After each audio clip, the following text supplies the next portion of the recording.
All right, we are live. If you are in the chat, we have 3 viewers watching. Just let us know. Can you see the board over on the left, and can you hear me talking?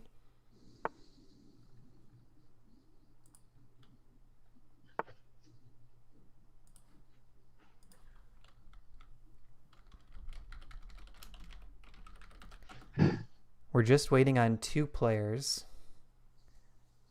Hey, Prestige. All right, cool.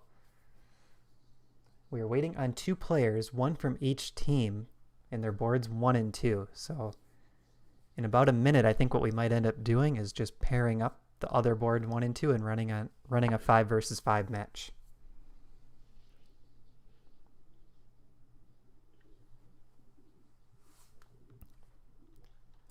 Okay, so while we are waiting on those 2 players, what I'm going to do, Paul, I'm going to kick off the other 4 games since those guys are ready to go.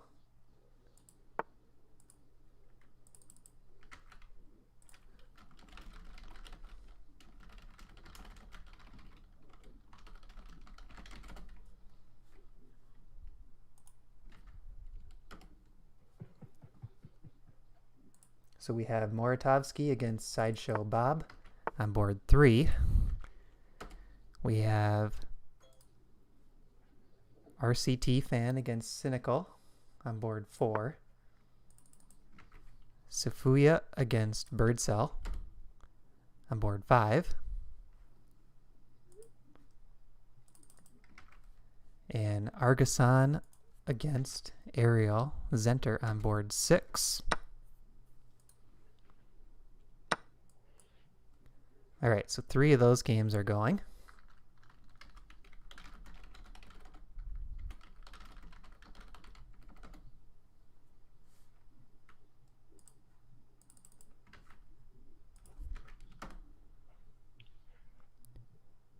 Match players not available on 1 game.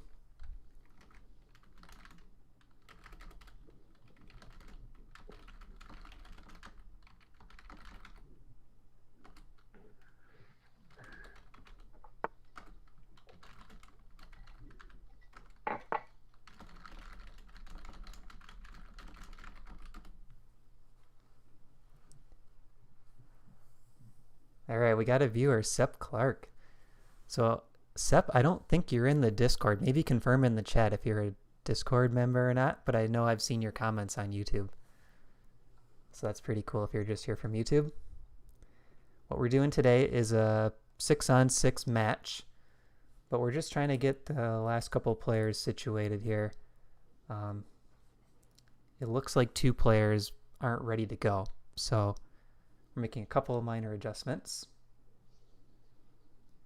Is Memphis ready? He is ready. He's circling right now, finding a comfy spot. It's got to have the right mix of a little sunlight, a little airflow, the sound of Paul's voice. Yeah.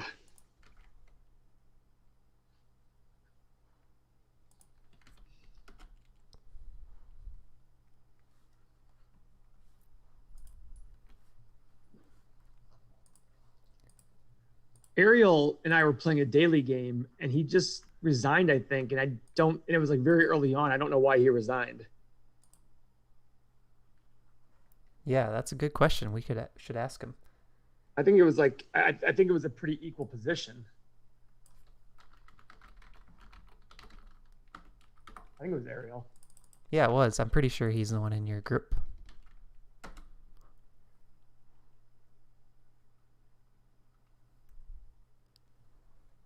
All right, so I'm kicking off the last game, Paul. I'm making that...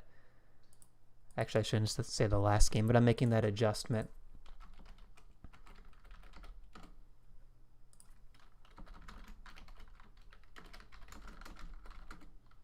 So the one game that I'm having trouble kicking off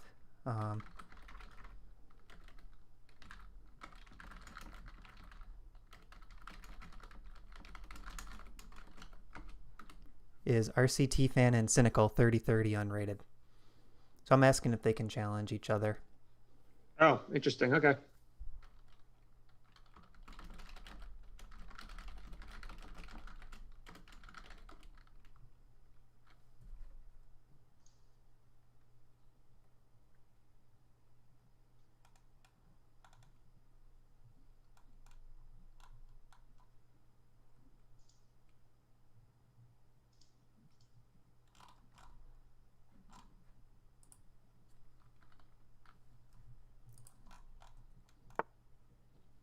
So RCT fan is playing the black pieces, yes.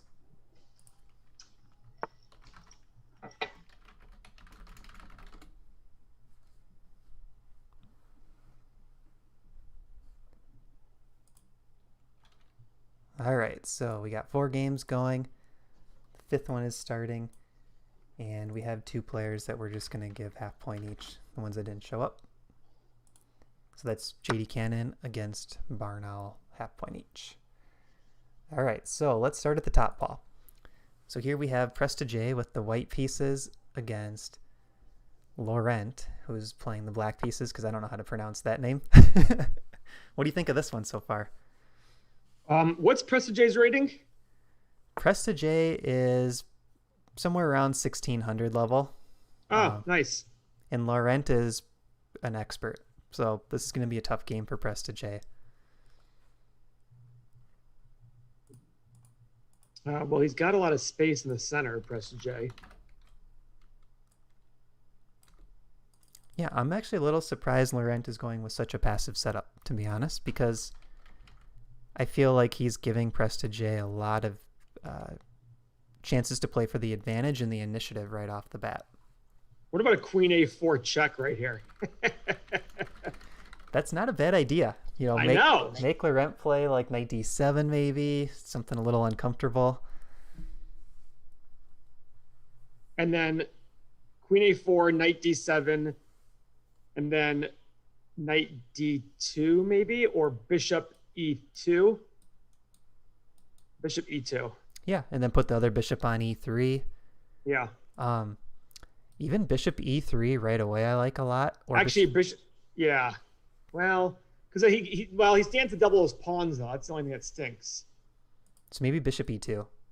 Well, then he loses. Doesn't he lose the d4 pawn? Oh no, because then he no, queen a4. So I'm thinking maybe we leave the queen here and go bishop e3, because everything is held just enough after bishop e3. So we have the same number of attackers and defenders on d4 after the trade on f3 happens. So bishop e3, and I think Laurent will probably play e5, go for that e5 break, because he needs to make some sort of break in the center. You can't wait for too long to counter these 3 central pawns. Okay.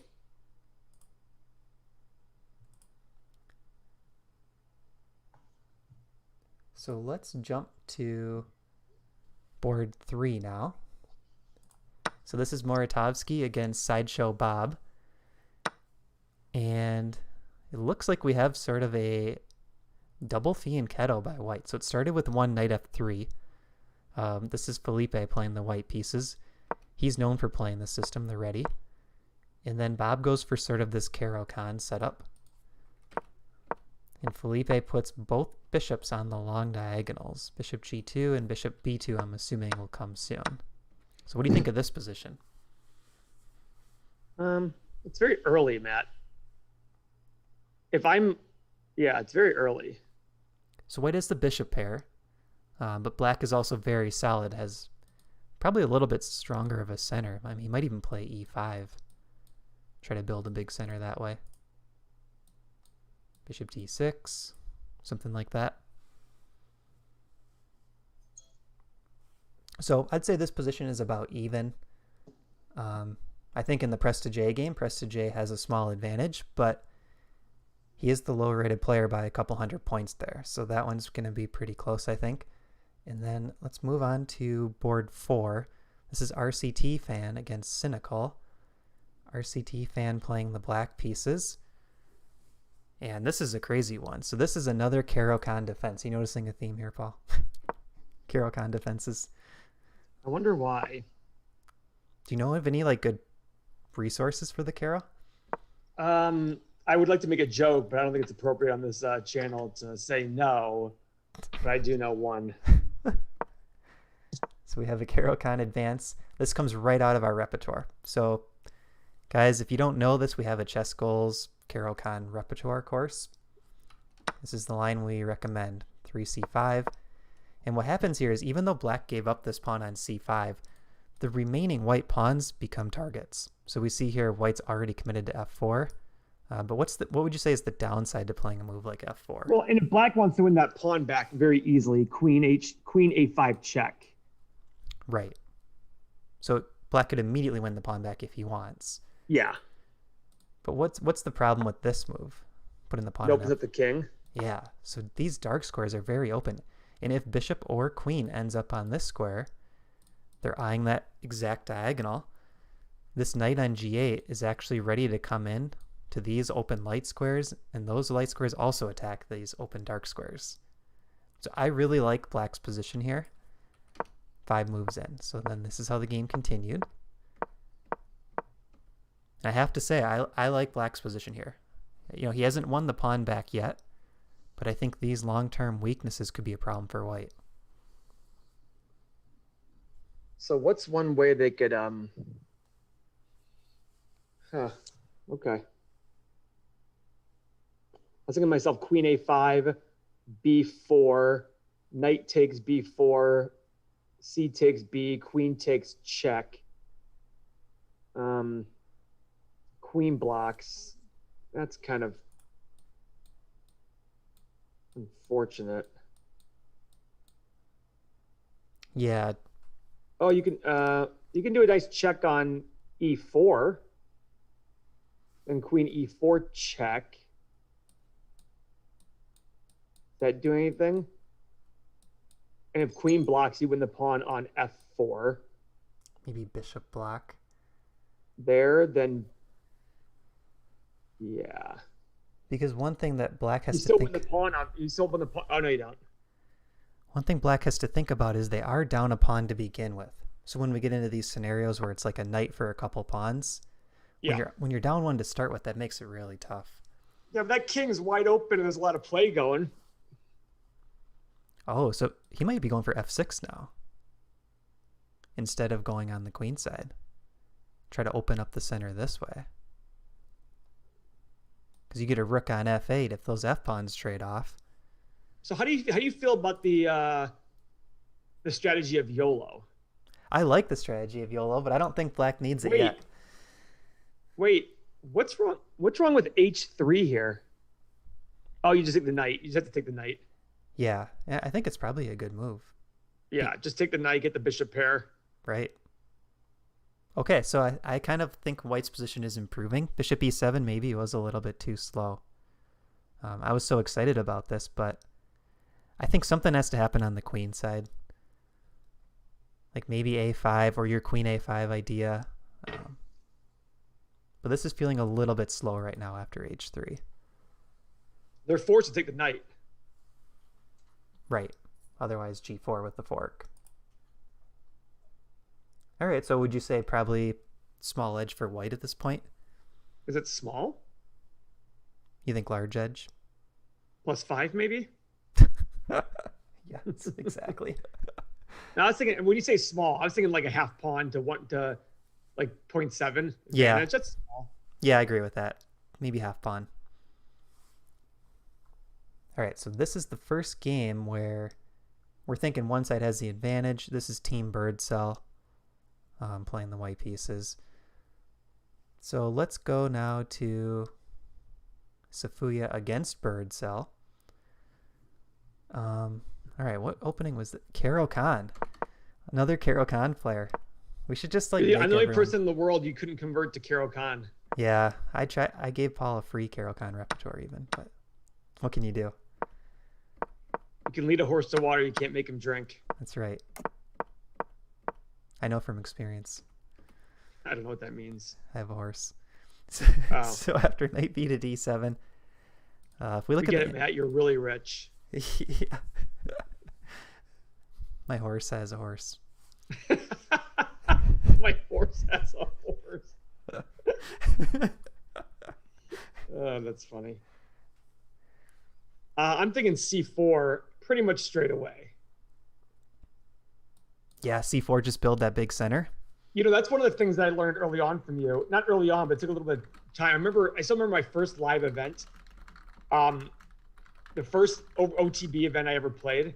I remember I was playing black and I needed c5. If played c5, it was like early on, it was like domination central, but I didn't do that. And ever since then, I remember the whole c4, c5 for black and white. You get the space as soon as you can. Yeah, that's a really good point. So I think in this position, you see white has one center pawn. Black has no pawns in the center. So when I'm talking center pawns, usually it's these squares, maybe the C squares. So black should go for this one of these pawn breaks, right? Yeah.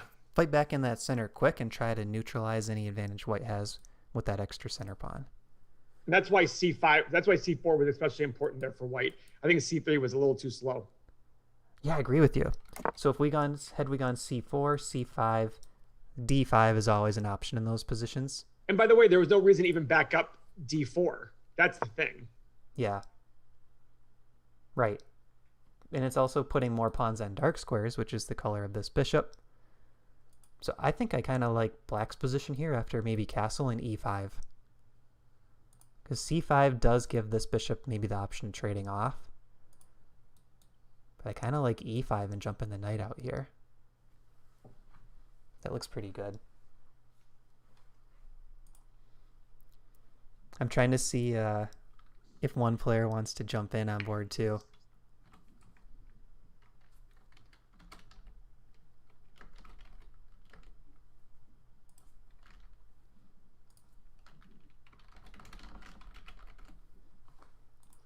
We could always start him with like 25 minutes.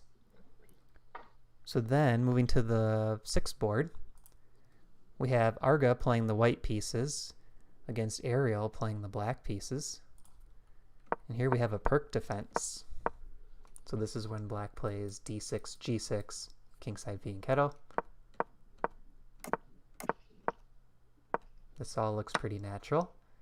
And then we see here, black gives up the light square bishop for the knight. So white has the bishop pair, but it's a common idea. And then usually black will go for e5 or c5. That's what he does. Then we reach this position. All right, how would you evaluate this one? I'd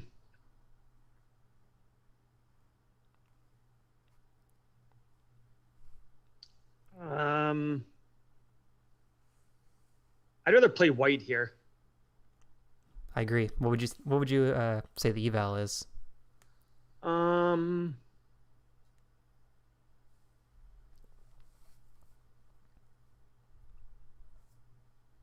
don't know. Probably another half pawn one. Maybe 0.4. As I was looking at was bishop g4. Bishop g4. Because you have the h3 pawn up. So if there's h6, bishop h4, g5, bishop g3, and you've really exposed their king, and now you're attacking. Even though that bishop's awkward, that knight on d7 is pinned. So you're attacking e5 completely. So rook e8's got to come in, or moving the knight to h5, bishop retreats to h2. And I like that a lot. Queen does IH5 too. Oh, yeah, that's right, because the pawns are up. Yeah, I agree with you 100% on this line. I think this exposes black's position a lot. And if black doesn't do a plan like this, he does have to figure out, how do I deal with all these pins? Right? Everything seems to be pinned. White's pieces are all on good squares. I think the plan for black should be c6, trying to guard this important d5 square, but also maybe the queen can just slide into c7 for safety, connect the rooks. I think if black can safely get in c6, queen c7, he's probably okay. But the problem right now is, right. I think queen or bishop takes knight is just an immediate threat. So look at this line, guys. c6, bishop takes knight, knight's pinned, and queen drops the knight. Rook takes knight, queen takes bishop, queen takes bishop. Yes, 2 pieces for the rook. So oh wow, huge threat here already. I didn't see that at first, but how does Ariel deal with that? Wow. Is that happening no matter what? I don't see a way out. Because queen e7, same thing is going to happen. Bishop takes f6. There's no way to defend this knight on d7 in extra time. Oh, Paul, we might have a 6th game. Let me see Both players are available. This would be good.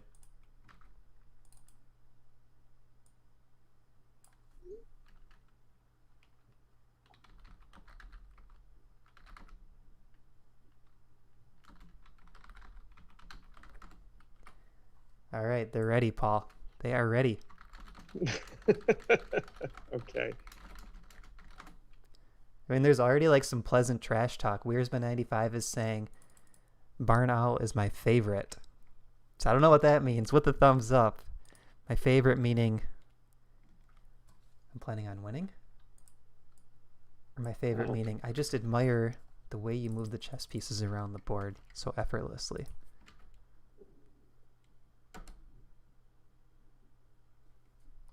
Player's not available.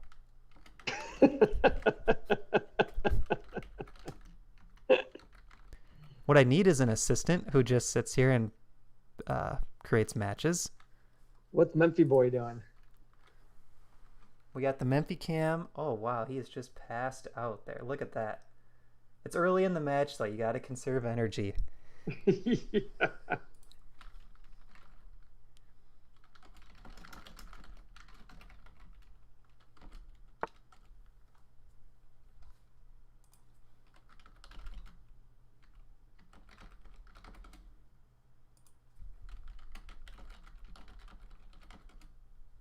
Okay, they're both in.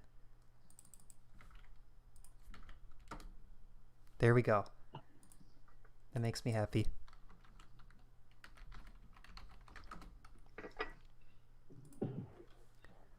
So we now have all 6 games going.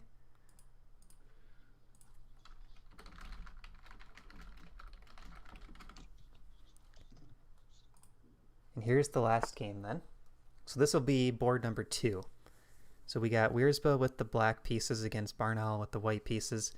And this might be the most exciting opening of them all. We got a double king pawn with a quick bishop pressure on f7. This goes back to like old school scholastic chess tournaments that I used to play, and everyone just played e4, e5, knight f3, knight c6 every single game. You'd walk through the tournament hall, you just see this position 100 times.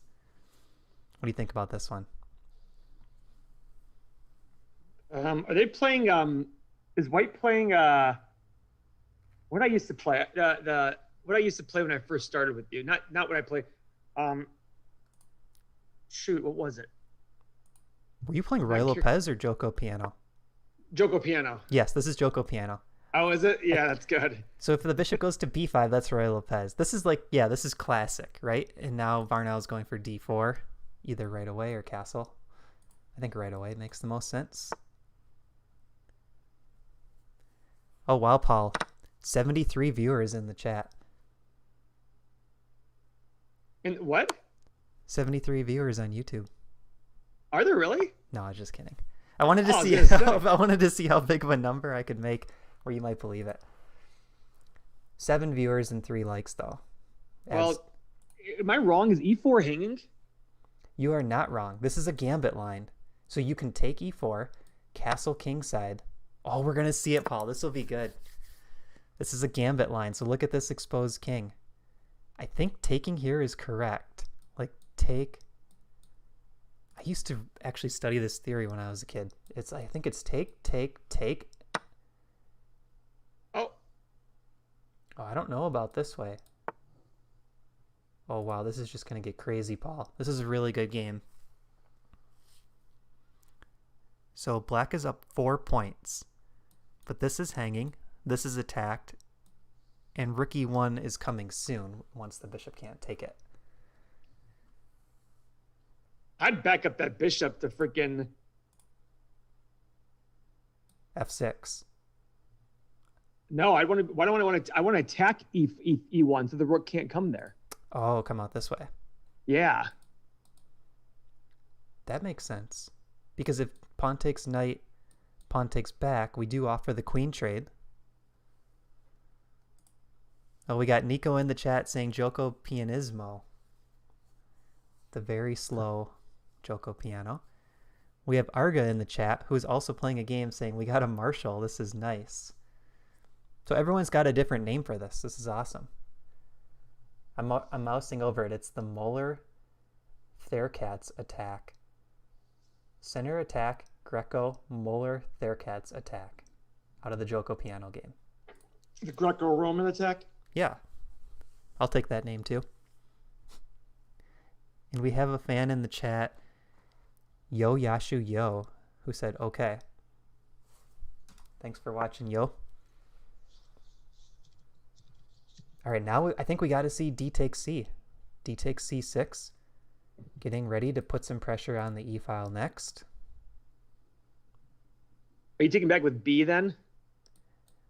I kind of want to offer the queen trade because let's see. So this will give 2 points back. Black is still up 2 points. So I think if I could survive it, I'd probably offer the queen trade. Oh, but B takes, you're going to play D5, aren't you? Maybe that's better. B takes and go for... Yeah, it looks pretty good.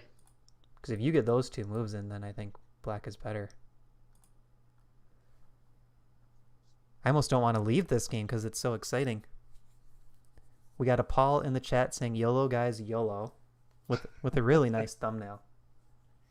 Must be Did you see the thumbnail for our YouTube channel? Must be a brand The video that just came out? No, I didn't. It's a Facebook one. It has me doing the surfboard with Mark Zuckerberg with the white face. You know that famous photo of him? Yeah, I've seen that one. That's really good. Yes. I love your thumbnails. Okay, Yeah, I have to plug your channel quick, Paul, for all 7 viewers.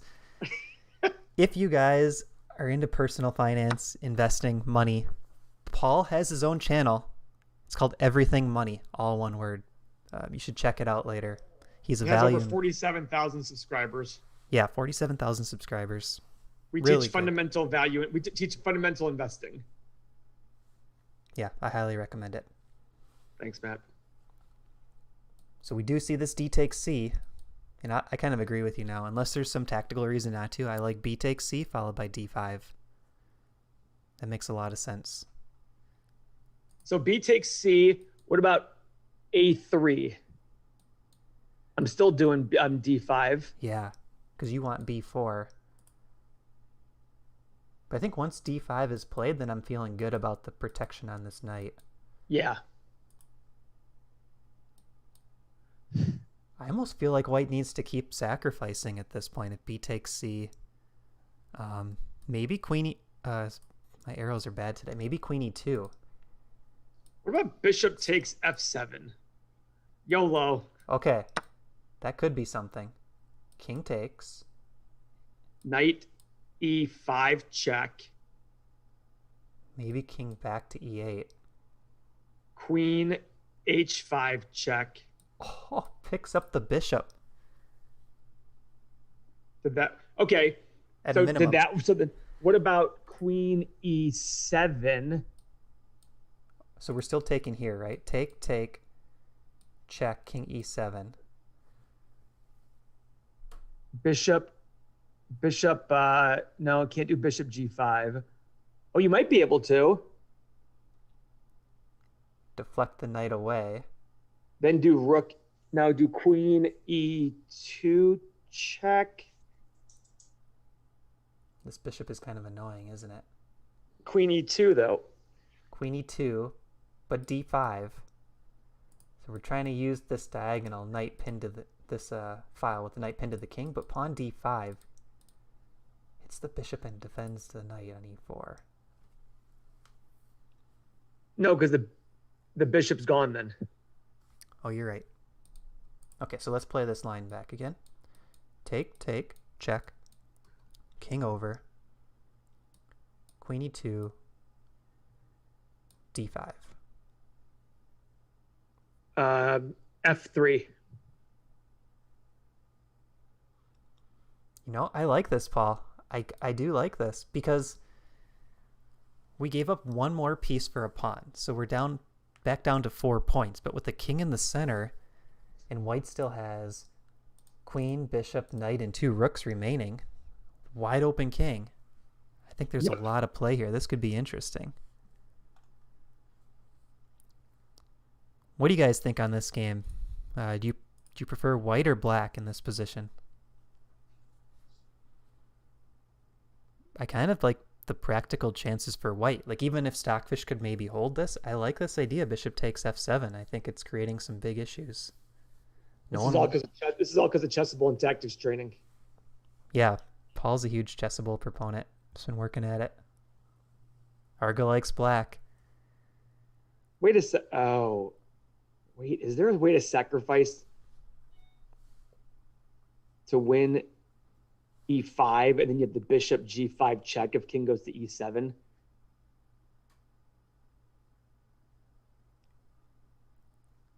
You see what I'm saying? Oh, that line we just looked at, that works.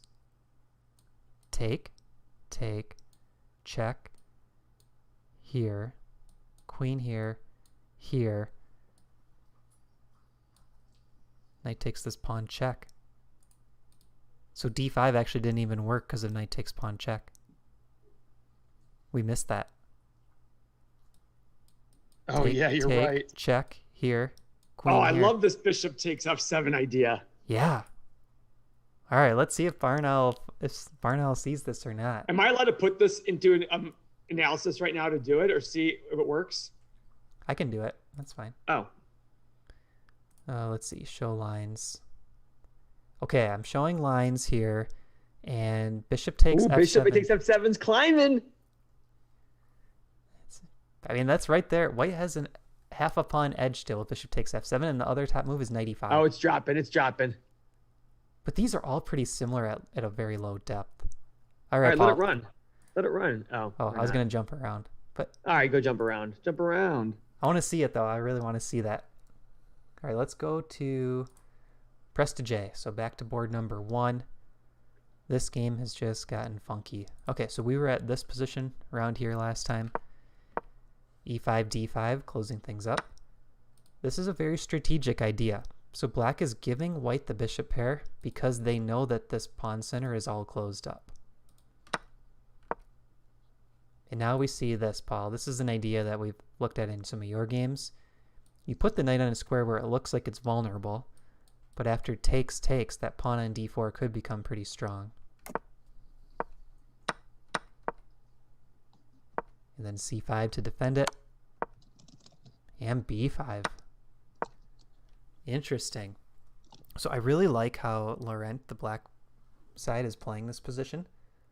This b pawn is going to be captured back, and then look at the black pawns. Pretty menacing, and they're going to just start pushing up the board. There's already a passed pawn. This bishop is already coming to life because the d pawn will move soon. Really the only bad piece is the knight. And if you look at white's position, these pawns are kind of stuck. That bishop is a bit bad, and the knight's having some trouble getting play. Oh, we see our first result already. Wow, already? Let's jump over there. So in this game, Safuya won. Birdsell lost. So Team JD scores their first point. Team JD, but JD who didn't show up today. Interesting. Should rename the team. Let's see what happened here. So we left around this point. We thought black should go for a pawn break, e5 or c5 maybe. And Birdsell does get that in. Retreats the knight. This all looks very solid. I mean, this position looks dead even to me. So how did white create this play? Won the pawn. But this doesn't look too bad for black. I guess now white's... They just lost the bishop. Oh, they missed the bishop hanging. Yeah. 18 seconds on that move. Oh, sorry to see that, Birdsell. That's frustrating. Birdsell, hopefully you're in the chat and you'll watch the rest. Cheer on your team. So Birdsell's the team captain. But I think Birdsell, if you're watching, in this position, maybe taking the time to play queen c7 and then go for your c5. That looks pretty good. Because I really don't like giving white the chance to win that pawn, just because it weakens the c pawn afterwards. So even if you're getting some counterplay, it just feels a little bit slow. Yeah, that's too bad. Just missed the bishop. All right, let's jump to Moratovsky. Here it is. First sideshow Bob. Well, this one's getting weird. This happens a lot in these ready structures. You give black this big center, and then you get everything kind of cramped for a while. I mean, look at this. Rook c2. Queen a1. Using the queen like a bishop. And then d4, locking things up. See, I didn't like that. If I was white, I was going to try to open that up. Don't you think? Like maybe e3? Just take out C takes D. Oh, yeah. Like right there. Instead of moving the rook, C takes D. I kind of agree with you, because then this center is shaky, right? Yeah. When you control the c file. Yeah, I think you're right. That was probably good timing to trade. But this still looks good for white, actually. Look at that bishop. The knight does a good job guarding e4. And these pawns are rolling. Yeah, I like white's position. So this is, we're kind of looking at everything from Team JD's perspective. So this is a Team JD player playing white. And currently they're up 1-0. All right, let's jump to this game. RCT fan against Cynical. This one just got weird too. All these games are getting crazy. So we had the solid position, and we thought white was better. This is that one. Okay, let's see what happened. So bishop e7, b4. Black's playing a little bit passive. And then g5. Okay, I actually like that move. Because if we feel that black is just worse here by playing solid, you got to make something happen. And this is trying to undermine the white center. Trying to trade off the f-pawn, and knight takes e5 is coming next. That's good. g3. Whew. Look at this. Just utilizing the pin on the knight again. White can't take. So knight e4, that was a good move. Looking at knight d6 check, which was played. And now a pawn lands on d6. Wow. So we get a protected passed pawn. Black is castling with the g-pawn up. But white's king is still very exposed, and black also has a passed pawn. I'm sorry. This thing went back off snooze, Matt. That's okay. All right, there you go. So let's take a guess here. What do we think the eval is? Material is even, but the position is just crazy. Okay, I have a number in mind. But let's hear yours. I mean, C2 is coming like a bat out of hell. Or knight D4.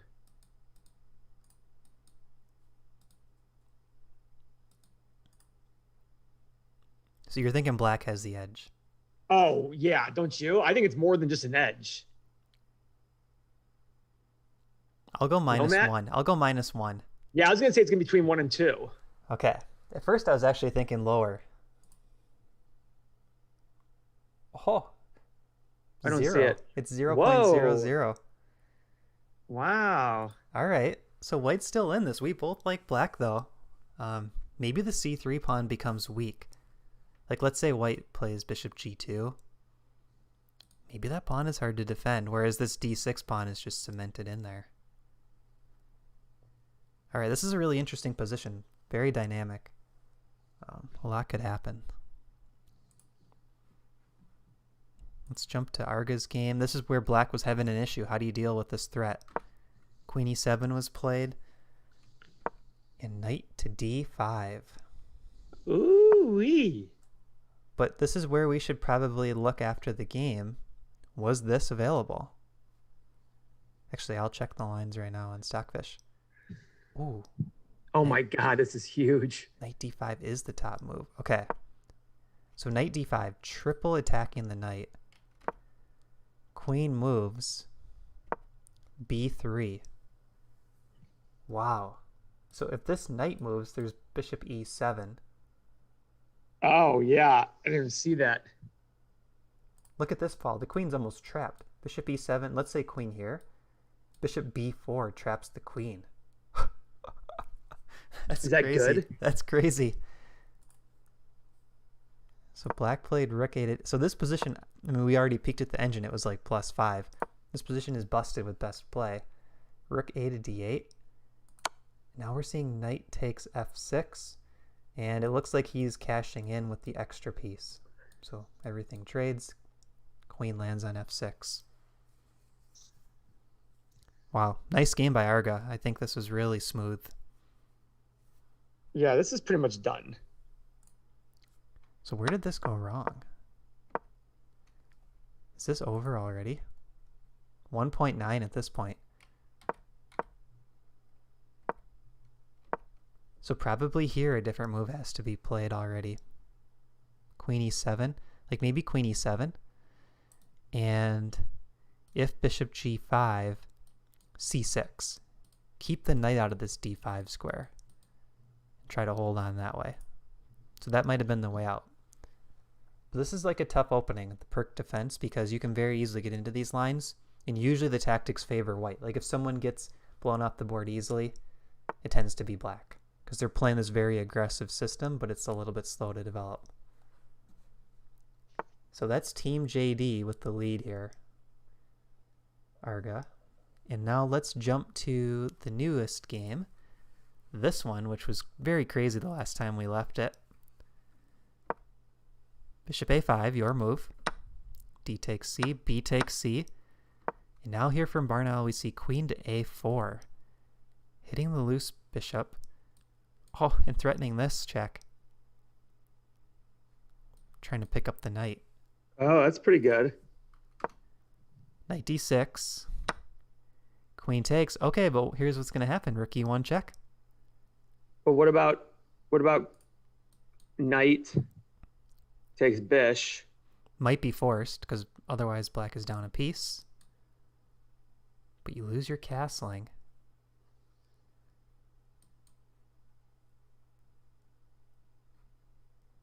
If queen b4 check, the knight could come back to d6. Queen c5 check, same thing.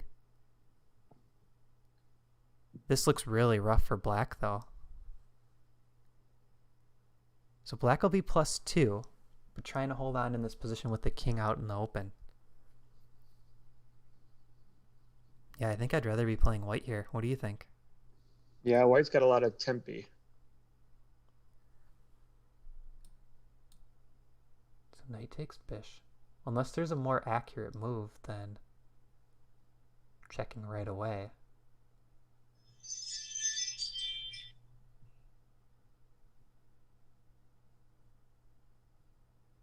You could start with queen c5, make the knight move back,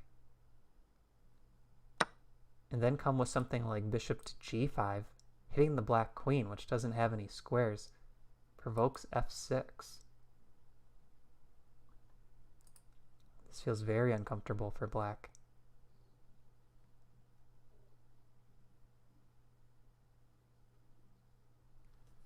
All right, let's jump to the next board. Let's go back to press to J, see how that one's looking. So press to J very low on time now, down to under 9 minutes against Oh my lordy, 29 minutes. And this is the position where we really liked what black did here. I mean, look at these pawns now, connected passers. So I think we left it right here after, yeah, queen d7.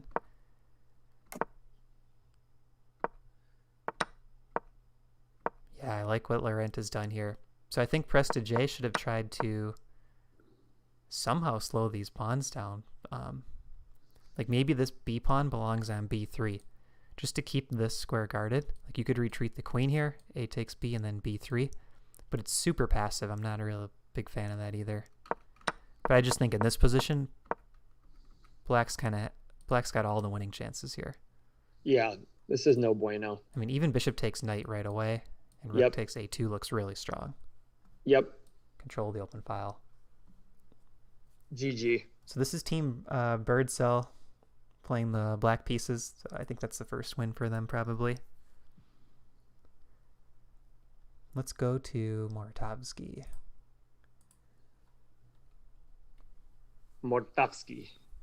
Felipe Mortavsky. One cool thing with this event, Paul, is we have so many different countries represented here. Have you noticed that? I saw India. Yeah, so we got Um, Brazil, UK. We'll go around the world. Brazil. Is that Brazil we just had? Is Yeah, Brazil, that UK, Israel? Israel, India, France, United States, US, snore, Poland, Australia. pretty cool. Yeah, good for you. You're a regular United Nations. ChessGoals is? Yeah. It's actually true. Like for our other event, people were placing their time zones in the chat, and I don't think I saw a single repeat of a time zone. Like everyone was different. That's kind of cool. All right, so That's now we very see cool. this huge pawn chain. Yeah, F2 looks like a weakness. I like this move a lot by Bob. Oh boy, it's bad. So so Sideshow Bob, he's a VIP member of our Discord, and we did a class where we just reviewed Bob's games, and it was really instructive. And I think the way Bob approaches his studying, I think, is really well done. And in our Discord, he's the guy that posts puzzles every single day. So he's always posting puzzles for people to solve, and he spends a lot of time himself solving. And look at this. I think E3 was the critical move, and now he's got this quick counterplay coming against the king side. And really, what does white have over here with the B and A pawns? Because if either pawn pushes, Bob can lock it up. So I feel like black has a lot of play over here, center king side, and white's about to be shut down on the queen side. So A6, B6. Maybe B6 is the way to go, but yeah, I think black is looking really good here.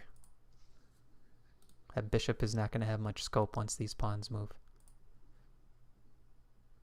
But look at the time. Yeah. So maybe white can figure something out. But he just... I think black has enough good position though. Yeah, maybe even B6 right away. Bless you. Oh, thank you. Don't let white play B6, because I don't want the bishop pointing at this pawn long term. All right, attack immediately on E2. That seems good. So this could be another game where we're seeing an edge for Team Birdsell. So Team Birdsell's down 1-0, but on board 1, Laurent was having a pretty good position against Presta J. Barnow looks pretty good against Wiersba, and I think Sideshow Bob is looking good against Muratovsky. So we got 3 games leaning towards Team Birdsell. And this one, Team Birdsell is playing the white pieces, and yeah, we both liked black here. I still kind of like black. I don't see how white gets out of this. Yeah, this is tough. I like this game a lot. Rook C8 coming. That's a really cool structure. And look at this pawn chain. I mean, I suppose from the white side, Cynical's looking to castle kingside and just play safe. Maybe the king is just fine over there now because he's got all these pieces helping to defend. Nico is saying it's rough psychologically when your opponent moves instantly and has a better position while you are low on time and losing. 100%. Yeah, that's tough. Because then you're sitting yourself like, what I miss? If they move so quickly, they were expecting it. Okay, what am I doing here? Yeah. That's another way to also psych out your opponent if you need to. Like, let me just move fast, and they'll be like, oh my god, what I miss? Yeah, I love it. And it works when you have the advantage and when you don't have the advantage. Like when you're losing and you play fast, it can like rattle your opponent. What do we call that, Matt? I don't know. What do we call YOLO. it? Oh, YOLO, yeah. Theme of the day, YOLO chess. We had a lesson right before this, and we had a bad position going, and we're just like, okay, YOLO, let's go. It almost worked. Well, then we had the YOLO attack game too, which completely worked. That was really good. Safuya is saying, when they move fast, I think, what have they missed? Oh. I like that. Yeah, makes a lot of sense. Turn the tables. So this game, I'm going to guess the eval is now... maybe it's still close to equal, Paul. I think I was underestimating white because once he castles kingside, look at that pressure on b6, and the d6 pawn is still a protected passer. Yeah, that's true. On b7, I mean. So let's take a peek at the eval. Matt, just let you know I only have 5 minutes remaining. Minus 0.4. Okay, that's fine. You going to your new house? Yeah. Nice. Yeah. All right, so let's go back to Arga's game. Board number 6 against Ariel. Oh, so this was the game where the piece dropped on f6. Yeah, so I think we can almost slate this up as a win for Arga already. He's got enough time on the clock. It's looking pretty good. Safuya, congrats on your win against Birdsell, by the way. That was the game where the bishop got plundered. And then there was an immediate Now, Matt, resignation. can I ask you a very annoying question? Yeah. Is this a resignable position for Ariel? I would say Or so. Yeah, I think so too. Yep. I don't think that's an annoying question. I mean, if he wants to play it out a little bit, that's reasonable. But I think, once you don't have any counterplay with time on the clock in a classical game like this, I think it's the respectable thing to do at some point, resign. Yeah. So I thought rook e2 was the best move here. It was going to be a useless check if they want. Got to guard this pawn. Got to guard that pawn. Maybe queen d4. Queen d4 or yeah, queen d4. Because queen d6 is queen trade. I think you could maybe play this out at least while you have control of the d file. Like there is that imbalance in your favor. Oh, but this pawn is tied down. Yeah, that pawn's dead. I mean, do you like mates or no? I do like mates. Yeah. All right. So let me explain to you what happens when the rook moves off of f8. It's queen takes f7, check, king to the corner, queen f6, mate. So chessbowl.com/Paul. Yeah. Check his daily points. I don't think you can even do that, can you? Just check people's points randomly. Yeah, you can. You can check them. I think only if you're friends. No. Oh. All right. Learned something new. This is the game where we thought Presta J was in trouble.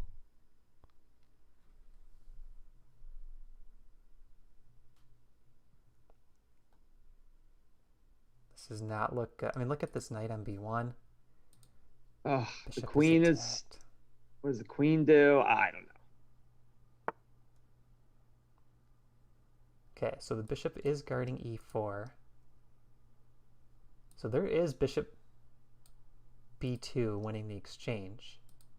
But I wouldn't be surprised if Laurent wants more than that, because I would really love to just push this pawn up if d3 was defended.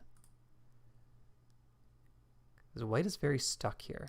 So I wouldn't be surprised. I think if I'm black right now, I am playing bishop b2 as fast as possible. And just go for this exchange. Yeah, because I'm going to be up 3 then with a great position, great pawn structure. Why even give any sort of counter attack? That's a good point. Even if you want more, it's like you're going to, I mean, those 3 pawns there on B, C, and D for black, what are you doing with that? That's a really good point. Yeah, and you're going to have that rook here. The other rook is ready to come in. Yeah. Knight's better than this bishop, and this knight's out of the game. I agree with you. That keeps it simple. Don't give white a chance to defend that exchange. All right, Paul, do you want to drop off now? Yeah, I'll go now. All right, Matt, thanks very much. Yeah, thank you for joining, Paul. Keep it real, everyone. Yep, have a good afternoon. If I hit leave, it's not going to mess up your stream. I'll just add my video after. That's fine. Bye. Okay, see you, Paul. Bye.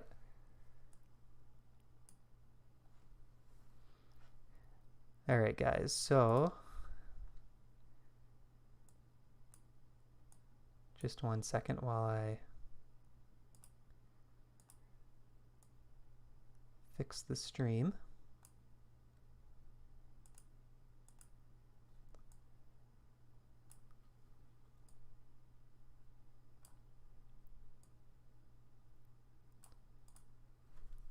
All right, we'll do a very wide camera at the bottom.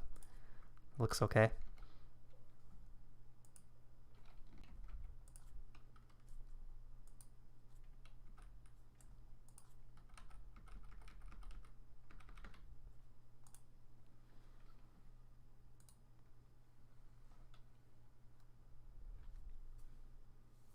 So Safuya says, thanks, it took me a minute to see why Birdsell resigned. Blind to the hanging bishop. Actually was at first, Safuya. You know, there was the hanging bishop there, but it wasn't the easiest thing to spot. Which is probably why Birdsell missed it as well. It just wasn't so obvious.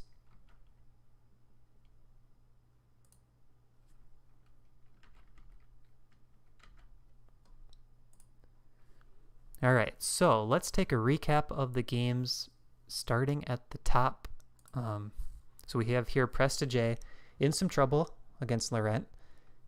So this is Team Birdsell with an advantage. This game we have not looked at in a while.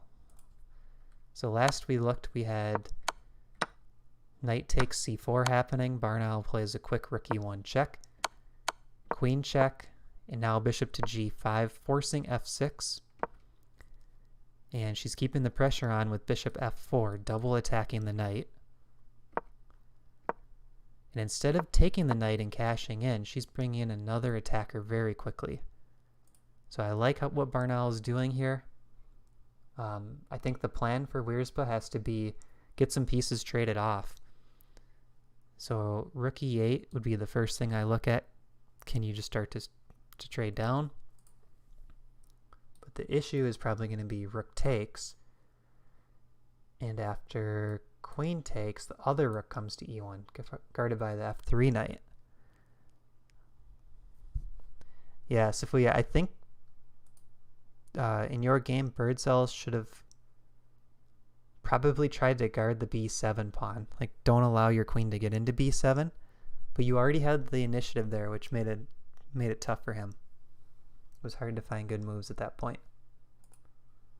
So sometimes in those situations, I like to look back to which moves caused trouble leading up to the blunder, more so than the blunder itself. Like, obviously we don't want to blunder the bishop in one move, but what was it in the position leading up to that bishop blunder that Birdsell could have done differently? So I think that's kind of the way that he should look at that position or analyze that game. So if we take a peek at the eval here, oh, it's pretty close to even. Okay, that's kind of what I thought. That, you know, it looks good for white, but if there's not a finishing blow, black is still up 2 points here. So this is going to be on Barnow, to find a strong enough attack to pressure black's king, and then maybe she can shift gears and go after something else. So like show the e-file pressure, but at the same time you're kind of looking to maybe win a pawn on the queen side, win the exchange, create a positional weakness, something like that. Yeah, I agree with you, Safuya. I think rook b8 along queen takes a7, that did make sense. So now let's see. So this is board 2 is even. So board 1 we have an advantage for Laurent, Team Birdsell. Board 2 is even. Let's go back to Moritovsky and Sideshow Bob. We have a finish here with a win for Sideshow Bob. So that ties up the match 1-1. All right, let's see what happened here. So we looked at this position, and I really liked Bob's position because I felt like Felipe didn't quite have enough over here.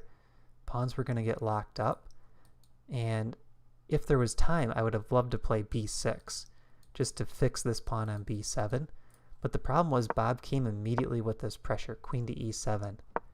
And after queen d1, knight g4, now there's some tactics in the air.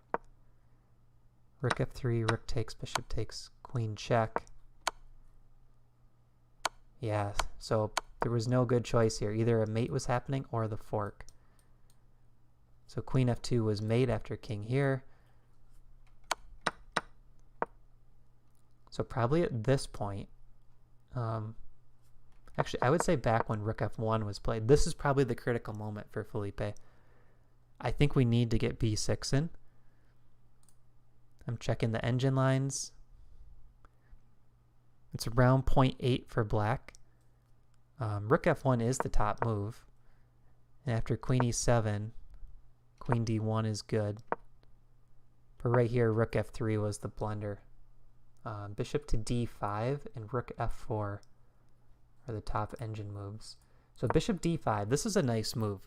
So what you're doing is you're using active play to help defend your own king in a way, right? So you see an attack coming, but instead of sitting back and just waiting, you're creating counter threats.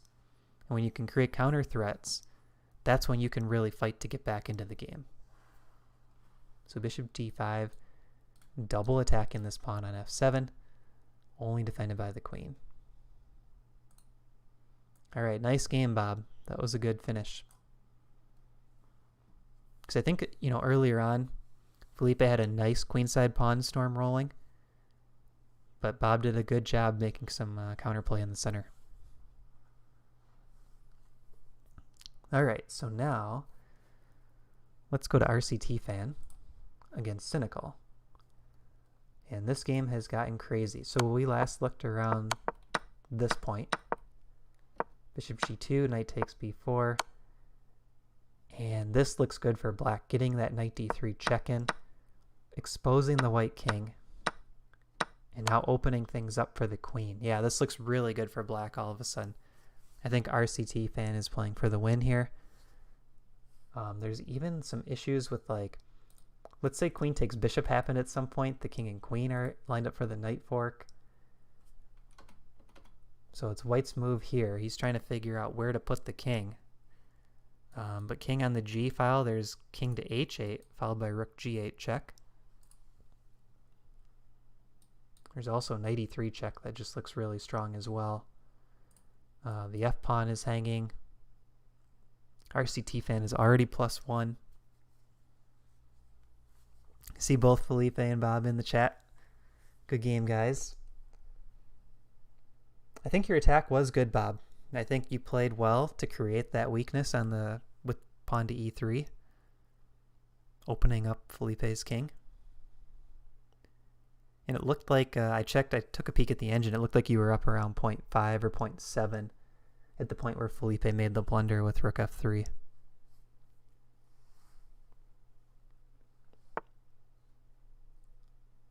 So queen takes f4 here might be the simplest. Grab that pawn, pin the bishop on f3. The rooks are still ready to come in very quickly for black. Rook c8 and rook to g8. But I also think it's reasonable to start with a move like king h8. You don't have to be in a rush to attack the white king here. There's also this fork, which is tempting. Maybe not as strong, though. Queen takes here, take maybe, and then knight here. Double attack the bishop. Rook c8 coming next, followed by rook c2 if the king's guarding the bishop. That might be the way to play it. Okay, so either move order, knight d4 or queen takes f4. Double attacking that pinned bishop. The queen will end up here. King here, and then rook c8 followed by rook c2 check, guarded by the knight. That almost looks forced, so I think RCT Fan is winning this. Some combination of knight here and queen takes pawn. Yeah, Bob, you did a nice job shutting down that queenside play. The A and B pawns weren't able to create quite enough at the end. So let's go to Arga's game. This one, Arga is still up the piece. Looks to be in full control. So I think we're going to have a win here for Team JD. And it looks like we had a win on board 4 with RCT Fan as well. Looked pretty close to a win. Okay, this is going to be a really close match, guys. So if RCT Fan and Arga win, that's 3 wins for Team JD. But the other 2 boards, one was looking very close to a win for Laurent on board 1 on Team Birdcell, and then on board 2, it really could go either way. So it's very possible we see a 3-3 tie in this match. I would not be surprised. So in this game, I was thinking here that there was bishop to b2, but it wasn't played, so maybe knight c3 is the reply. save the exchange. So Laurent is just centralizing this bishop, pinning the pawn on f2. That looks good. Probably f4 ideas next. Trying to open white's king up. Knight c3, rook a3. So this is something that's really instructive, guys, if you're watching in the chat. After knight c3, this rook is attacked, and look what Laurent does here. He's putting the rook on squares that creates a new attack, a new threat, to buy extra time. So he's playing rook a3, attacking the knight.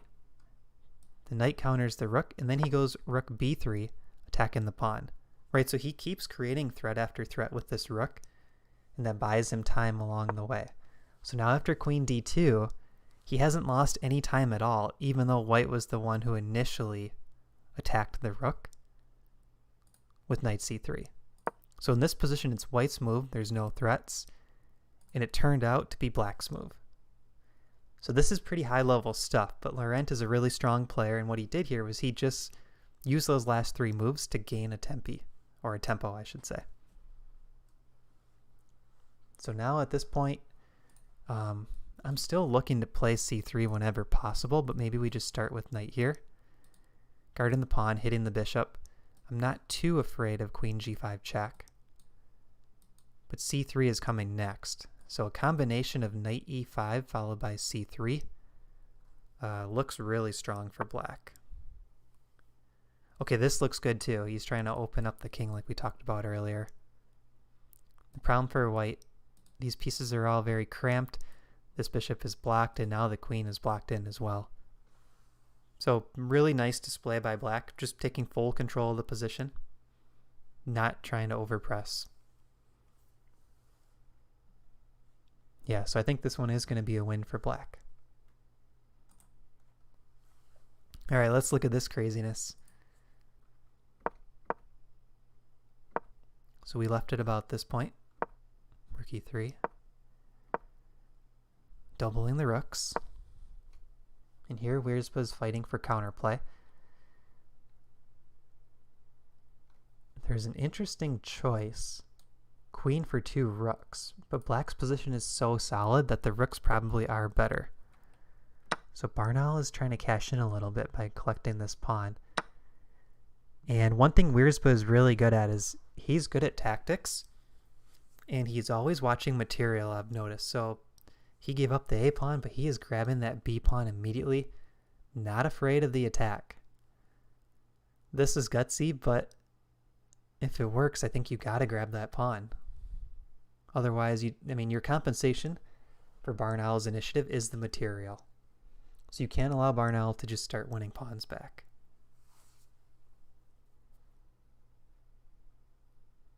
All right, so in this position, let me know in the chat. If you're playing white in this position, what do you play here? How do you continue your attack? Because you're down 2 on material, but there's a lot of tactics on the board. So what do you guys think? Put your moves in the chat. What do you play as white?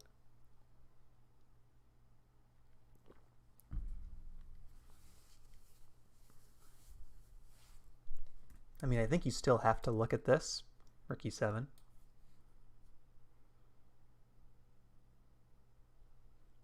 There's also some ideas of like queen a3 with a fork.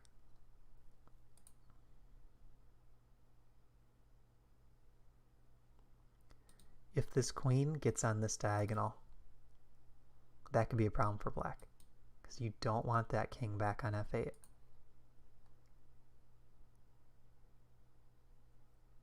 So queen a3 first is a pretty strong looking move. I also like queen d4.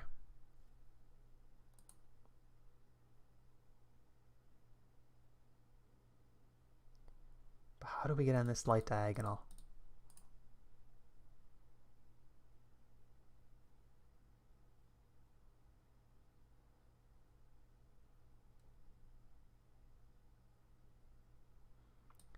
So I guess the simplest way to play it would be queen here. Let's just put the rook somewhere safe. trade on d6 twice and end up with your queen on d6, cutting the king off and threatening rook d7. Queen a3, rook b5. Okay, we might see this now. Take, take, take.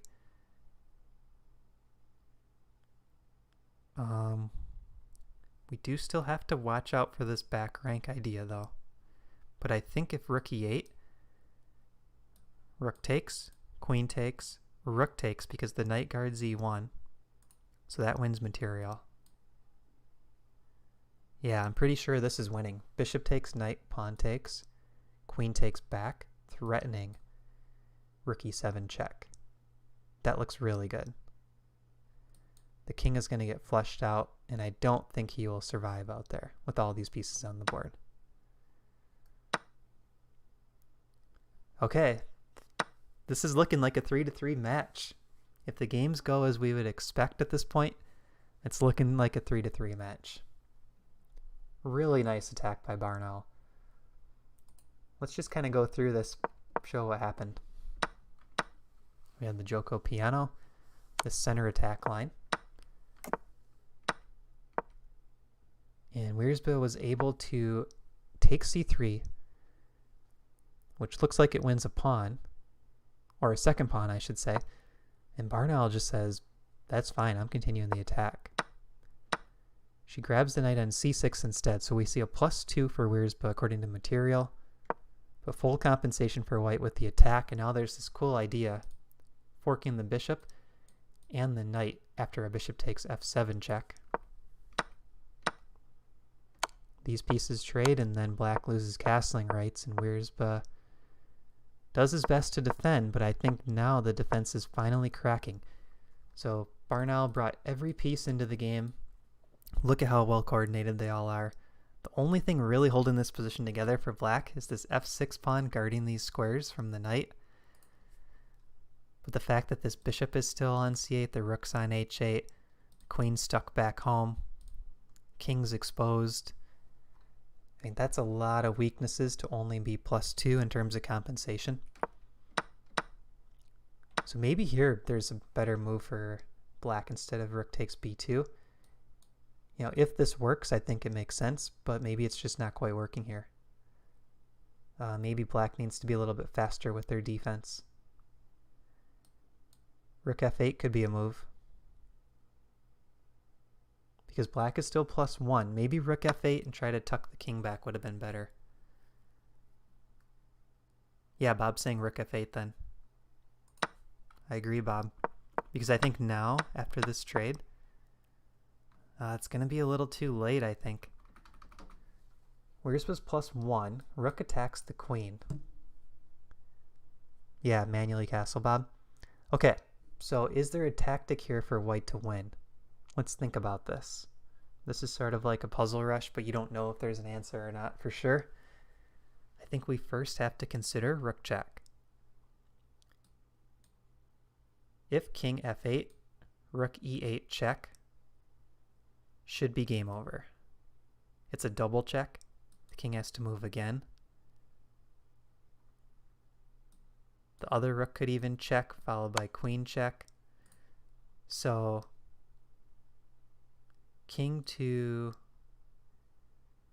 g6 maybe has to be played. Well, there's still queen g3 check. I think this is just over. Presta J is back, saying that was an instructive game. Presta J, let's look at the end. Laurent had a really nice attack going. So after queen d1, take g3, rook takes f2. Black is crashing through. Yeah, Presta J. So thanks for switching up to board 1.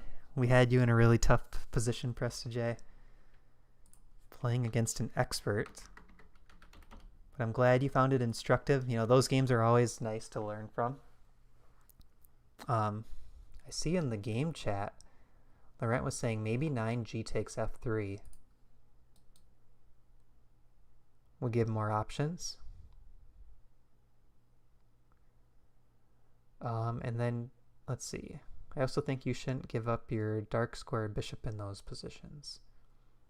Yeah, so this is a really good point, Presta J. So if you look at the pawn structure, This is your good bishop. The f3 bishop is the bad bishop. Oh, Argo won as well. Thank you. Okay, guys. This is the closest match ever. 2-2. And I think the remaining 2 games, one side is better for Team JD and one side's better for Team Birdsell. This is crazy. But going back to this structure, the dark bishop is the good one. So let's fast forward here. Yeah, right here. So you really don't want to trade off the dark bishop for the knight, because going back to what I always talk about, imbalances here. Compare these 2 bishops.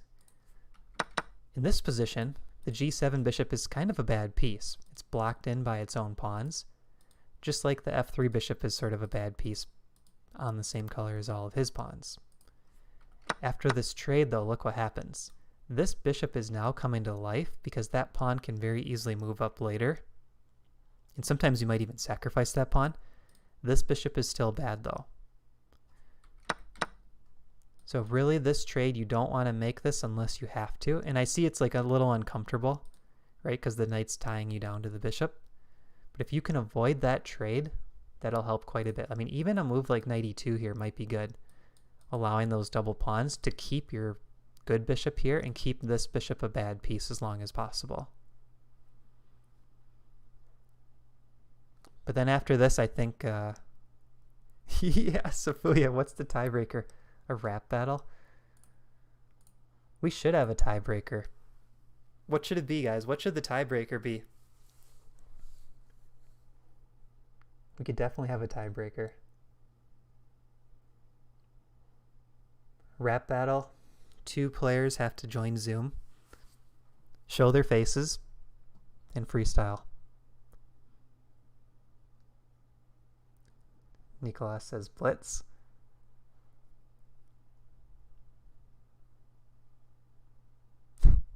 I do like the rap battle idea. I used to watch some of those shows on MTV back in the day. What was the Nick Cannon show? Wild 'N Out? And then, of course, I've seen the movie 8 Mile. Some good rap battles. Prestige 5+3 rematches.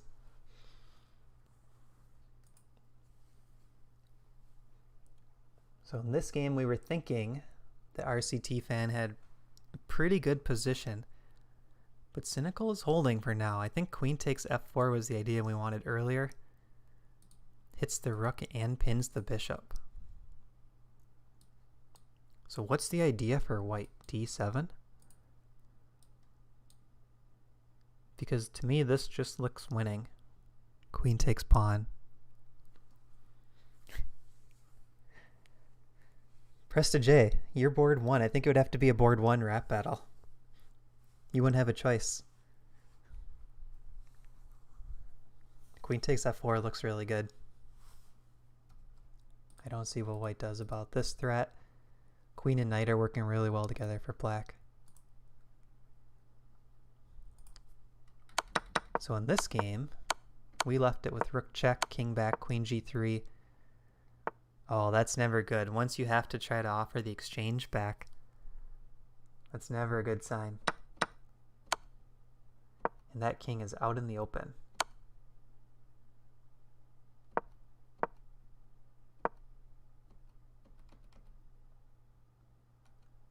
So Wiersbe's trying to hold on, but all it takes is a piece checking on the H file to be checkmate. I actually wonder if there was maybe something a little bit more accurate here for white. This looked okay.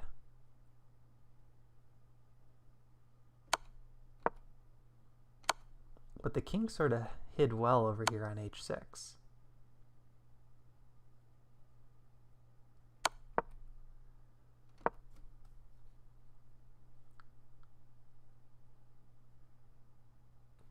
I'm looking at queen h3 check ideas instead. Or even like pawn to g4. Oh, pawn to g4 could be nice. If g6, then there's queen h3 mate. Oh, sorry. Queen h3 is mate after that. But this should still be really good for white. complete control. Queen g7 is always in the air, so I think this is almost forcing queen g8, and black is just completely tied down here. Rook lift coming next. Yeah, this is over. Okay, this is really smooth. Rook e3. Yeah. Followed by rook h3. This bishop could try to defend, but it's not looking good. Even rook e5 looks really strong. Like if queen g8 is played, rook e5, and I don't know how you defend the g-pawn. I don't know what black does here. Queen trade offer. Queen g7, king up. That might be the best for black.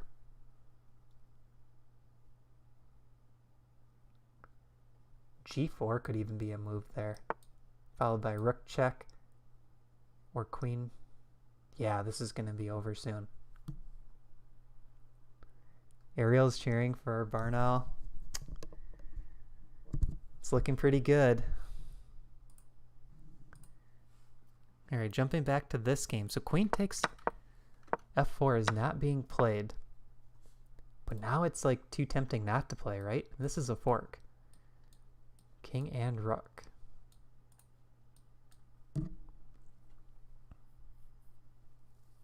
This is a fork.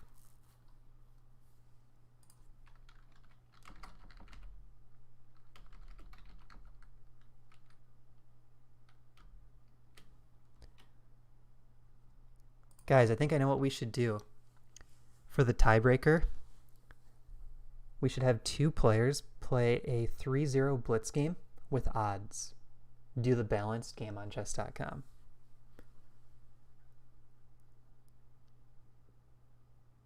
What do you think of that? 1 odds blitz game to break the tie. And I think the low-rated player should get draw odds.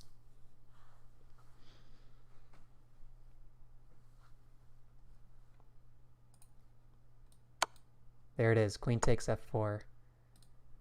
So the king had to run. But now there's knight check ideas. Which way do we want to check here? There's knight g3 and knight d4. With this rook eyeing the c file.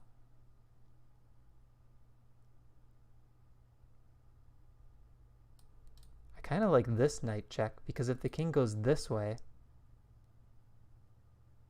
we can use the queen and rook together. Queen check. If king here, there's mate.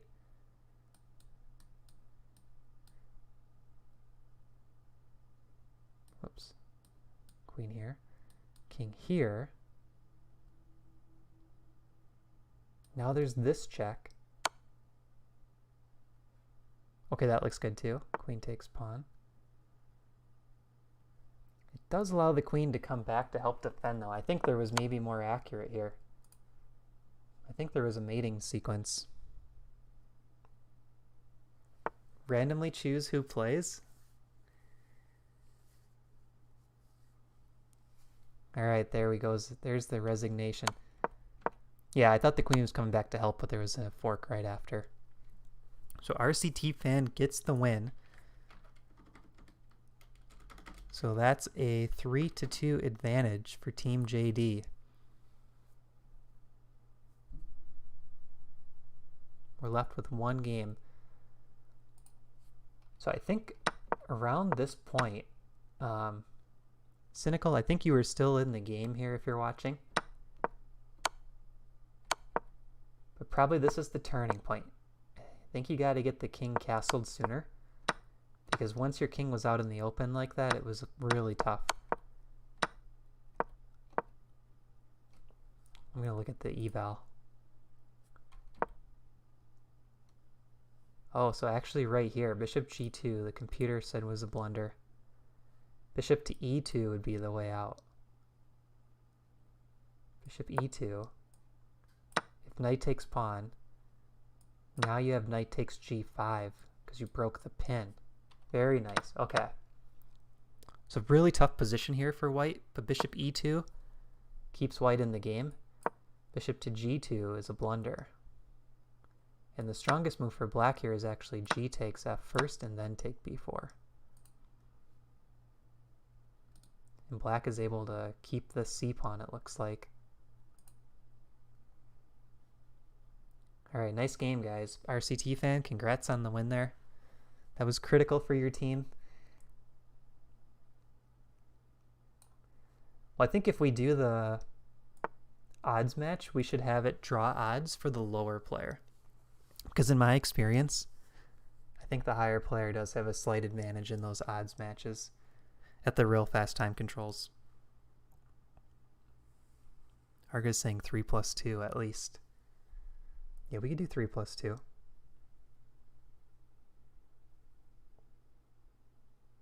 Okay, so I think from Team JD, I'd like to see Presta J in the odds match. But we need to make sure, are your blitz ratings accurate? So whoever plays in the odds match needs to play enough blitz. Oh, thank you. I'll just throw open another random game.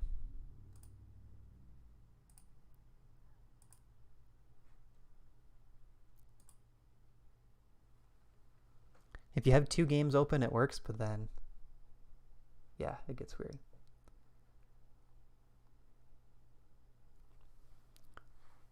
Okay, so we need 2 players that have played enough blitz games that their chess.com blitz ratings are accurate.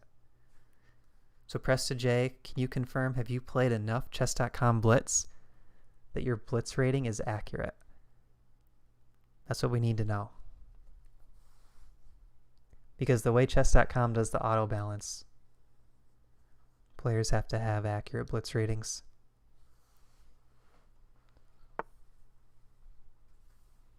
Rook g8 by Wiersbe. There's no checkmate yet because the queen defends it.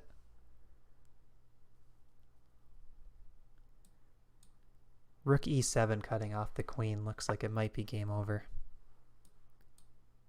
Mate is threatened. This is also threatened. Looks like a win for Barnall.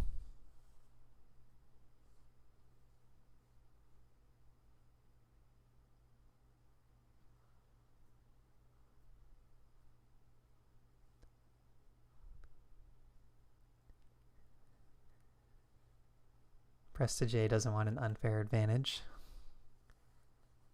Because Presta J, you're mainly playing on Lichess, right?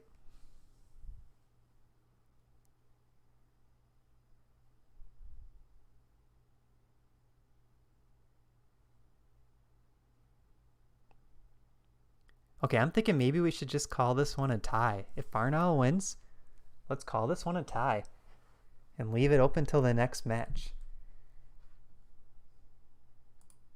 Because, let's see, the last time these teams played, Team JD won 4-2. And right now we're looking at probably a 3-3 tie if Barnall finishes this game with the win. And that just means Team Birdsell has to come back the next time to get the victory. I kind of like leaving it a tie, keeping it in the classical spirit instead of playing blitz.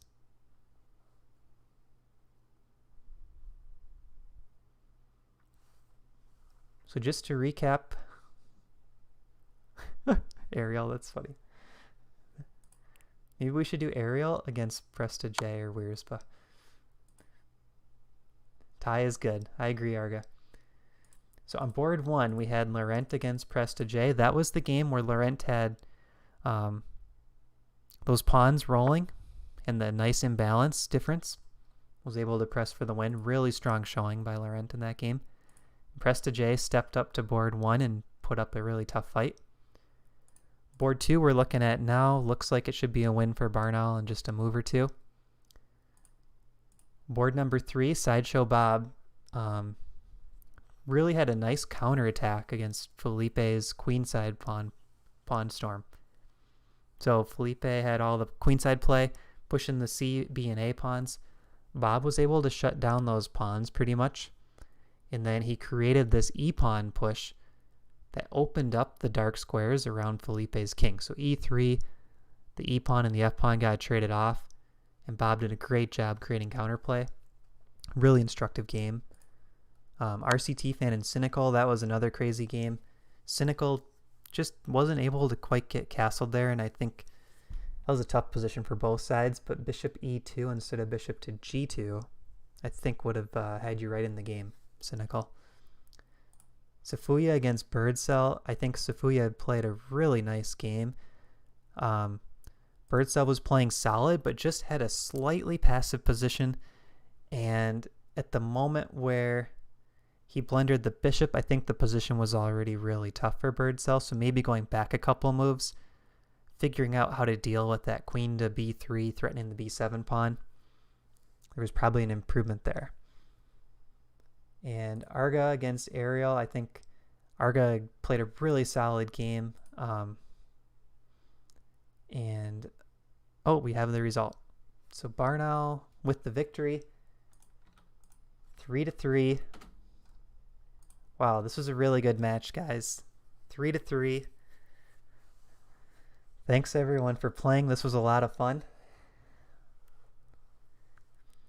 I'm going to leave the live chat open for a couple minutes. If anyone has any just general chess goals questions or things they want to talk about, go ahead and put them in the chat. We'll leave this open for a couple minutes. But this was really fun. We'll have to do another one in July. RCT fan says, well played, everyone. Nico says, exciting games. Ariel says, Arga, well played, really well played. Kudos. Presta J says, well played. Everyone's very positive. I love it.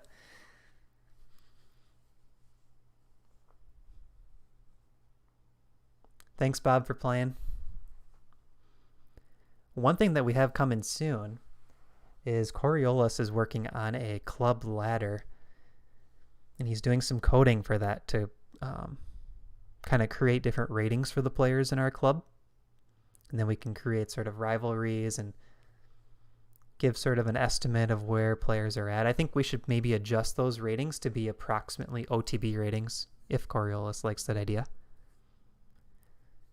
And then Arga has been doing an awesome job running the June quads, so we have that going on. And Arga is also going to be running the new event, which is on the 26th of June. We're doing a 4-round Swiss tournament with a 10+5 time control. So mark your calendars, guys. June 26th, 10 a.m. Central Time. So 2 hours earlier than the game started today. 10 a.m. Central Daylight Time. We're doing a 10+5 rapid tournament, and I'm going to be doing live commentary for that one on YouTube. And we're going to open that up to anyone that wants to join. The only requirement will be if you're in the ChessGoals, chess.com club, I think. So I'm going to send an email blast about that too. And hopefully we can get a few dozen players playing. ChessGoals ratings soon to be more respected than FIDE ratings. That's right. We'll figure out a way to benchmark it. I mean, it's probably more respected than the FIDE online ratings. I don't know if those are well respected yet. Bob wants more trash talking. Ariel likes the ladder idea. Linda, I see you in the chat. Nice game, Linda. This was a really good attack. It was a lot of fun. Where's by you fought back well too. Created some chances.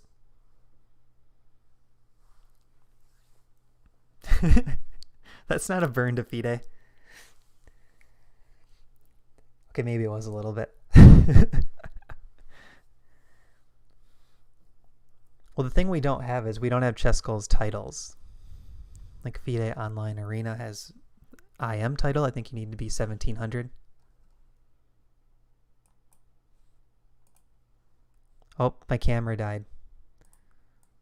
Zoom said I was idle for too long.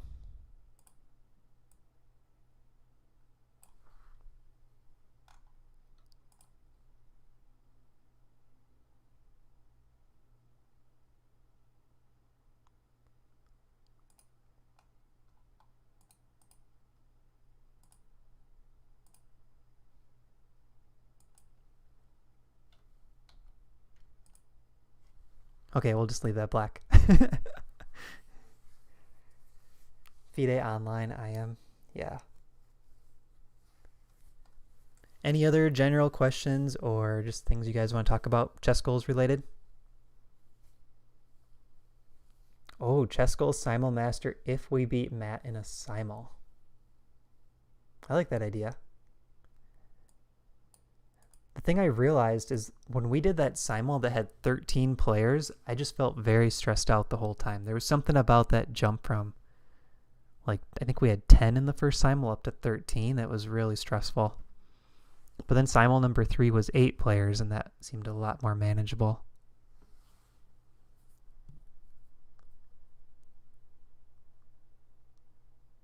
Okay, Ariel, that's your goal, is to reach Arena IM. I think that's a good goal. I think the thing in chess is, like, there's all these different titles and all these different rating systems, and they're all a little bit different, but there's no reason that you can't use them to make goals. Like, if your goal is 2000 Lichess, sure, it's not quite the same as 2000 USCF or 2000 FIDE, but it's still a good goal, right? It's still something to work at. Yeah, I agree, Presta J. 10 was, like, perfect for the Simul. I think we had 10, but just 1 or 2 dropped out last minute on the last Simul.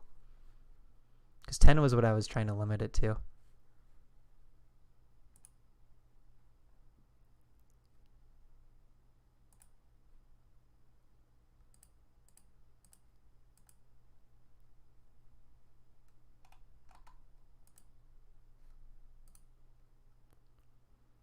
Are there any plans to work on an E4 course in the future? Yes. So Safuya, I have been working on the D5 course for black, and it's going to take a while still. I have 1 chapter completely ready with the PGN. I have 3 more chapters where I just sort of have a rough outline. I know what the 10 variations are going to be based on, but I still need the exact moves. So really there's probably another,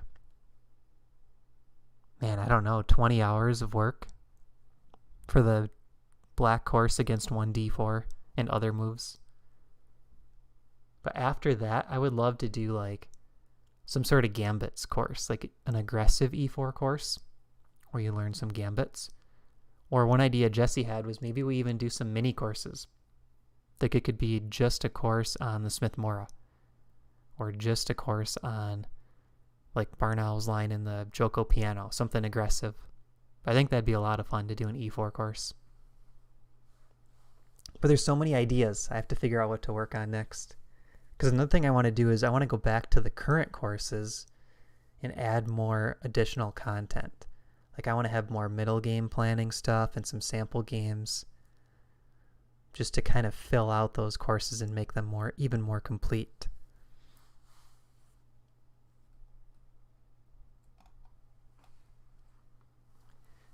Nicolas's long-term goal is Mexican National Master. That's a really good goal. I like that a lot.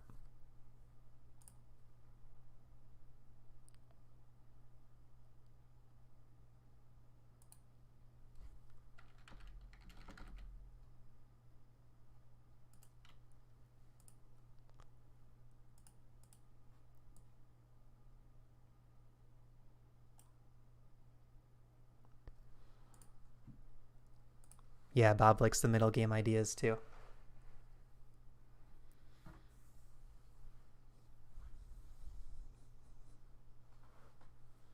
I think the most excited for the match was Memphis. Just completely passed out the whole time. Yesterday when we did that ChessGoals versus Matt match, the neighbors have, like, a family visiting with a dog that barks outside, and Memphis doesn't recognize the bark. So he immediately ran over, starts barking at the window, and it's just echoing throughout the house. And then UPS came, and he was just going nuts at the door for UPS. And I was just going to record that match yesterday, and I was like, forget it. I'll just do a recap video later, and I just killed the recording. Too much dog barking. Safuya is saying, that'd be great. Thinking about mixing up my openings.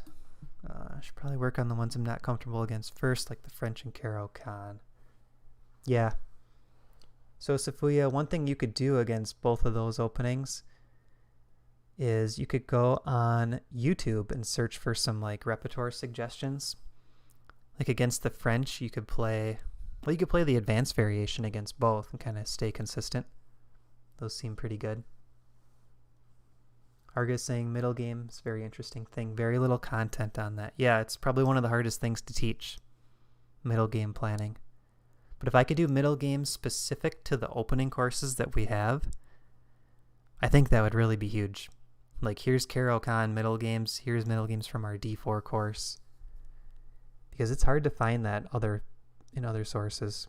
I think the closest thing is like the Move by Move series of opening books.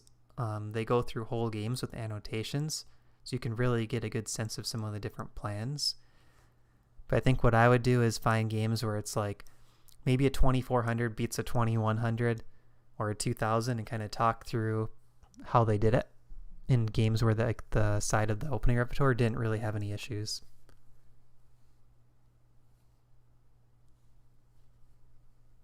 ChessGoals has a nice E4 repertoire with a couple of lines against Caro and French. Classic against both. Okay, here's one thing we could do.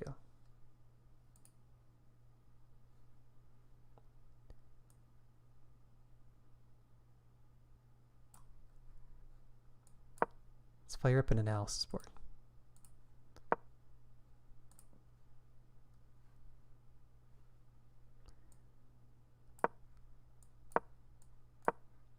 So one line I really like against the French, back when I played e4, is knight d2. And after knight to f6, e5, followed by f4. This is a crazy line, but it's actually pretty fun to play for white, and it's very solid. The line goes like this. After knight c6, you put the d2 knight on f3. And this knight will come to e2 later. After queen b6, g3 is the move. And you're actually going to walk your king this way. So you're going for this very solid setup in a king walk. After takes, bishop check, king here. If black castles, you can actually play king to g2. And the plan is bishop to d3, which doesn't drop that pawn because you have the bishop check. Bishop to d3, knight to e2, and then you can play like h4. And you have this very solid center. You have some kingside play. And black doesn't have a lot of queenside play because you have sort of all of these entry squares covered too.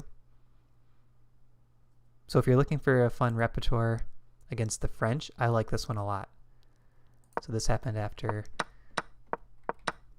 sorry, not the exchange. After knight d2, and then f4 here. And against the Caro, I think the advanced variation is the strongest.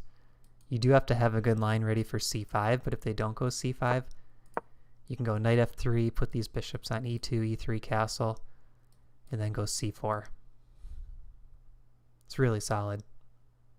You are looking for a kingside pawn storm in that French line.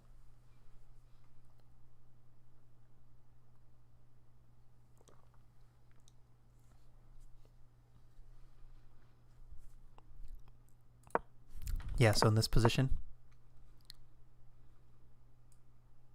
I think a lot of times this bishop does retreat. And then they'll play like f6 and maybe f5 or take. But you can get this sort of structure where you can see you have bishops pointing kingside, your knight's kind of ready to help. And you have your h-pawn coming up the board. So these are pretty fun for white. You could even go a3 and try to poke at these pawns. Get the pawns to become weaker.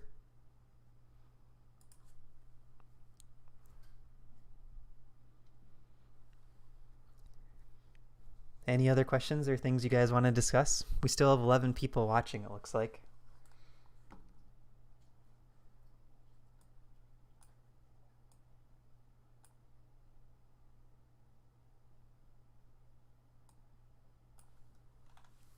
So let me know in the chat. Anything else you guys want to talk about?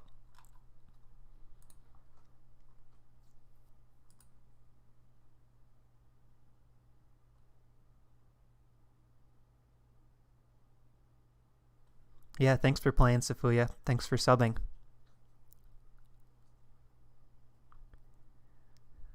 And a big thanks to the players that kind of filled in last minute or switched around, like Wiersba filling in on board 2. That was huge. I really appreciate it. And Presta J, thank you for moving up to board 1 without complaining. That was really a big help. Yeah, thanks, Presta J. I enjoy it too. I think it's just a nice way to get like all of us together in an event where everyone gets to play a game too. We're not just sitting on our hands watching. And I really appreciate Paul's help too, streaming for the first hour with me, because I'm not a real talkative person, and it's hard to talk for like 2 hours straight. It gets to be a lot.